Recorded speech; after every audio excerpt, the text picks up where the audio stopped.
All right, friends, we're back. Kris Krohn here. Thompson, the King of Random. And today we are talking about how Grant specifically went from 100,000 subscribers to 1 million. And we're going to break that down for you so that you can be mimicking the strategies that are working today. Specifically, we're going to give you all the principles and the tools that you need to go to 1 million subscribers yourself. Now, you probably know by now that in YouTube there's different milestones that you can achieve and you get rewards. 100,000 subscribers, you get a silver play button. 1 million subscribers, you get a giant gold play button. Okay, now just pause. So help them know what that actually looks like. So it's about, the silver one's about this big. About this big. Like a monster belt buckle size. They get it in you in a frame, or? Yeah, it comes in a frame. We got one up on my wall. If you watch my videos, you'll see it's up there in the top left corner. And the gold play button is monstrous. It's about this big. It's very heavy. It came in this frame that was so large, at first I didn't know what to do with it. You know, it was just cluttering up my house, and I personally just wanted to kind of like donate it, give it to charity, because I didn't really want this clutter. And that's really just to emphasize I wasn't into making videos for the rewards or the tiers.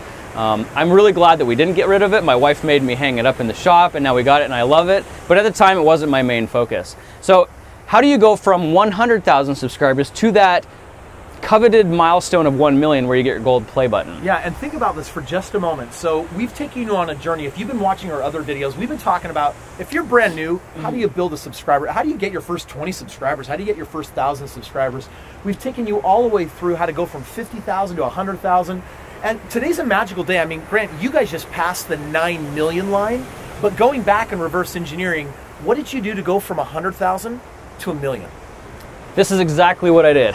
Well, I'm going to teach you more of the principles so that you can do it too. And in the next video, I'm going to get into specifics for which videos on my channel popped and what milestones those created and how many numbers we saw happen. But for this video, I just wanted to keep it principle based so that it's something that you can replicate.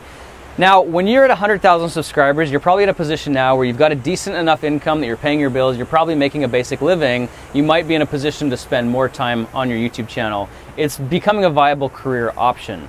And because now this is a career, in a way you want to look for what works, you want to be able to play the game. So looking at the platform more, identifying what's working. But remember, from my experience, YouTube is not going to make you a successful YouTube channel. I've found that it's often off-site websites that make you successful. Now, for example, the San Francisco Globe website, for me, I've noticed, draws massive attention.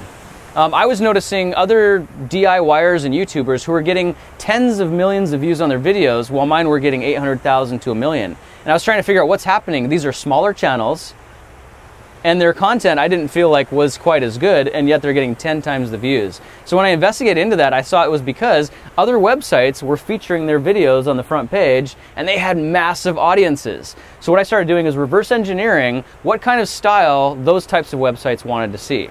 What kind of videos could I make that San Francisco Globe would want to feature, for example? And I started tweaking and playing around with that style, and then every time I had a video I felt was a good fit, I had a contact that I developed a relationship with over there. I would email and let them know, here's some content that might work for you, and very frequently they would feature that content, and those videos would go from 1 million to 10 million views almost overnight, and my subscribers would jump like crazy. That is actually a really, really significant bit of information. We've been talking so much about how you can't look at YouTube as just a standalone platform. You have to look at it in conjunction with all the other media outlets that are out there. You've got social media that you're building along the way. You've got vloggers that are out there posting material. And bottom line is people are looking for good content. And so if you're producing that good content, you've got to make sure that you do the work to say, hey, let me get it in front of you so that you can actually turn around and do something with this. And not only is it good content, but it's all about the packaging and the presentation. You know, recently my wife and I went on a cruise, and they just come out with these small bits of food that are just decked out with presentation because it really is about the experience. And since you're playing the game of the internet, you need to find out what internet consumers like to ingest, what they like to consume. And although I felt like I had really good content, it wasn't being packaged in a way that the internet wanted. Now here's how I got clued into that. My videos were getting stolen and put on Facebook all the time. And they were going massively viral on Facebook, but they weren't getting watched on YouTube. And what I realized was they were chopping off my intro. I had about 22 seconds of introduction to my videos. They were just chopping that off completely, and the video was going viral. So I took note that, hey, if I cut off my intro or get right to the content, maybe my videos will perform better because that's what people are obviously choosing on Facebook. And also looking at other websites that featured these types of videos, like the San Francisco Globe, like Gizmodo, like Huffington Post. What content are they featuring? What do they want more of? And so I use that almost as a template and a guideline to take my content and fit it into this pattern so that it became very easily shareable across the platforms that had the audiences I wanted to reach. Now, Grant, what would you say if we had to just take this video and boil it all down to this idea of what's the principle here? What's the core principle that you're recommending for everyone watching this that is an up-and-coming YouTuber, maybe already a very successful YouTuber? What's the principle? So there's actually two principles that I want to convey in this video. The one is relentless consistency. You have to be so committed to producing new content, innovating, playing with ideas, tweaking. You have to be in it for the long haul. It's just like anything you do in life, there's going to be a weeding out process. When you get into it, things are going to get hard. You're going to want to quit. You have to have something that wants to push you through those hard times. You have to have an end goal in sight. You know, for me personally, I had a personal goal to make 100 videos for myself, whether or not I got any subscribers, whether or not I got any views, whether or not I made any money doing the videos. My goal was make these videos for me, and after I've done 100, then I'll look back at the results and see if it's worth continuing. I think you need to have something like that as well. Some commitment that's going to drive you beyond the pressures that are going to arise when you put out your content. Now, at the same time, I just got to jump in here, Grant, and I want to make sure that you understand something. Some of you are going to watch this and you're like, Grant, it sounds like you're really kind of paving a long and hard and difficult road. And I just want you to be aware that when you're alone, it can be. But here's something that you must be aware of. You can have Grant and me in your back pocket, leading and guiding you and helping you along the way, because you don't have to wait for 100,000 subscribers for your bills to get paid by YouTube or maybe start transitioning into a career. That's with things like AdSense. That's old school thinking, or the limited scope.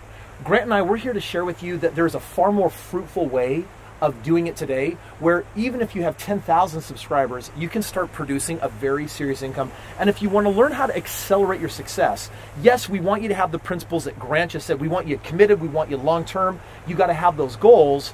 But if you have a mentor in your back pocket that can show you the way and give you some of the shortcuts, that's what we do up here on our link. And make sure that you take an opportunity to click that so that we can share with you a variety of different ways. Talk to our team and let us consult you on understanding where you're at, what gaps may be missing, and how we can fill them in by having a team come in and make that happen for you. Okay, and the second principle is really just a condensation of what we were talking about earlier. As you're relentlessly producing new content and following your passion, doing what you love, find what is working, find what people are consuming, and make your product tasty to them, if I can use that kind of a metaphor. If you have awesome content, but it's just really hard for people to digest, think about their day. Think about, you know, they've got their morning routines, they're commuting to work, they've got families, kids, they're riding the subway. Like, they're going to be looking for content in a way that matches their lifestyle. So your goal is to market yourself in a way so that your content matches what people want to consume. You need to promote yourself. You need to do it in a way that other websites are going to want to feature you, because the more people you get to watch your videos, the more people will subscribe to your videos. It's not rocket science. As you have more people watch, more people will subscribe, and if you do that consistently long term, you will go from 100,000 subscribers to 1 million subscribers. There's really no way that you can't, especially if you're promoting yourself in unique, innovative ways. What I want to do is teach you some specific examples, like what actually happened on my channel, what videos were they that popped, what were some of the numbers that involved, and how did I go from 0 to 9 million subscribers on my channel. I want to give those to you as real life examples to help you wrap your mind around something that actually did happen and interpolate that to create value in whatever way it works for you. So there you have it, guys, some quick start guides to get yourselves on your way to 1 million subscribers. In the next video, we're going to give you all the details on how it happened on my channel. Be sure that you subscribe and ring the bell so you can catch the next video and be one of the notification squad. And if you're looking for one of the quickest shortcuts that are out there today, make sure you visit our website, click the link or in the description below. We're going to show you a variety of ways that we can help you from wherever you're at, whether you are brand new, just starting, or whether you're already an established YouTuber looking to simply crank faster, be more successful. We've got all those tips, tricks, secrets, and helps on that website. See you there.